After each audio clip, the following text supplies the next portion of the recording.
boleh tak kita nak dengar lagi apalah benda paling, orang kata apa, awak tak boleh lupa lah masa hidup dengan dia, hidup bersama dia ataupun family dia ke buat awak?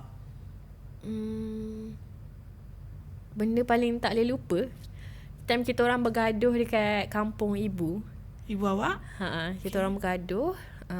Dia picit saya kiri kanan. Dia picit sampai lebam. Sampai lebam. Lepas tu time tu adalah berbalah sikit dengan ada ibu sekali masa tu. Lepas tu ada kakak sekali. So dia nak suruh saya balik rumah dia. Saya tak nak. Lepas tu dia cakap dia ambil handbag saya ni, dia bawa lari. Lepas tu time tu saya pun tak boleh lupa, tapi benda ni agak kasar sikit.